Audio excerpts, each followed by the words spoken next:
السلام عليكم everyone.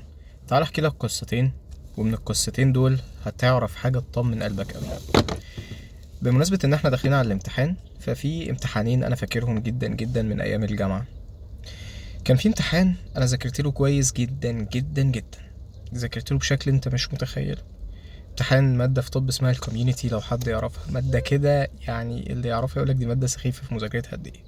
المهم قعدت اذاكر لها وكنت مستعد كويس جدا، وقمت دخلت ليلة الامتحان.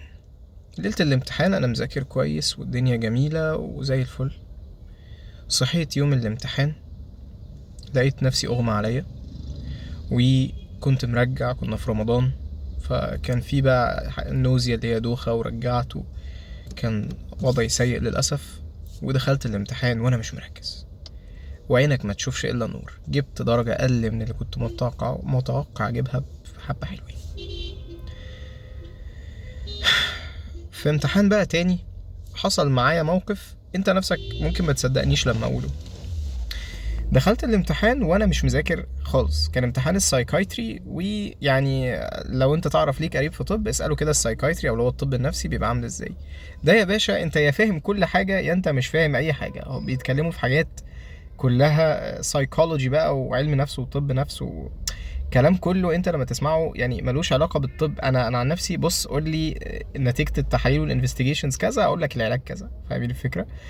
فجالي امتحان الطب النفسي ده وانا ما كنتش مذاكر حاجه خالص، يعني قعدت احفظ ابصمج كده شويه اسئله ويا ريت جامد. المهم جيت سبحان الله وانا مش مذاكر كويس ولا اي حاجه، وقعدت اسمع كلام دكتور شويه كده قبل الامتحان بنص ساعه ولا حاجه، ودخلت عملت جاسنج جوه الامتحان، قعدت اجس يعني تقريبا كل الاسئله الموجوده، واذا بي افاجئ ان انا جبت الفول مارك. كان امتحان 10 اسئله، جبت 10 من 10.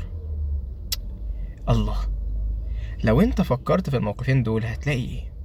هتلاقي ان في الموقف الاولاني انا عملت كل اللي يتعمل واخدت بكل الاسباب وما جبتش الدرجه اللي بدور عليها لحاجه خارجه عن ارادتي حصلت. وفي الموقف التاني ما اخدتش بالاسباب بشكل كافي، ما ذاكرتش كفايه، ما عملتش اي حاجه، ولكن سبحان الله في الاخر ربنا كتب لي الدرجات دي اجيبها. فاللي انا بقوله لك الكلام ده بقوله لك ليه؟ بقوله لك عشان تفهم رساله مهمه جدا. زي ما الرسول عليه الصلاه والسلام قال: ما اخطاك لم يكن يصيبك وما اصابك لم يكن يخطئك. اللي مكتوب لك هيجيلك مهما كانت الطريقه. والله لو في حاجه معينه ربنا مش كاتبها لك فان شاء الله تتنطط مش هتجيلك. فاهم الفكره؟ دي حاجه عايزك تعرف انها تطمنك تماما. انت عارف ان رحمه ربنا بيك كبيره، ربنا عز وجل رحيم بالعباد. فعشان خاطري خلي عندك يقين ان اللي ربنا كاتبهولي ده رزقي في الدنيا وفي خير ليا، سواء بالطريقة اللي انا اعرفها وافكر فيها او بطريقة انا مش عامل حسابي فيها. تمام؟ فتوكل على الله وسيب الموضوع لربنا عز وجل، يعني يكتب لك رزقك في المكان اللي فيه خير ليك.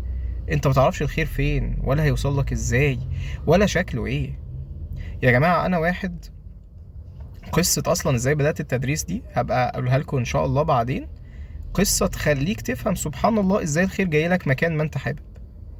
انا واحد من الناس القليلة اللي دخل الطب وهو ما كانش نفسه فيها قوي، ولكن سبحان الله ربنا اراد لي اني اكون ماشي كويس في التدريس وفي نفس الوقت بشتغل في تخصص بحبه. فسيب الموضوع لربنا عز وجل.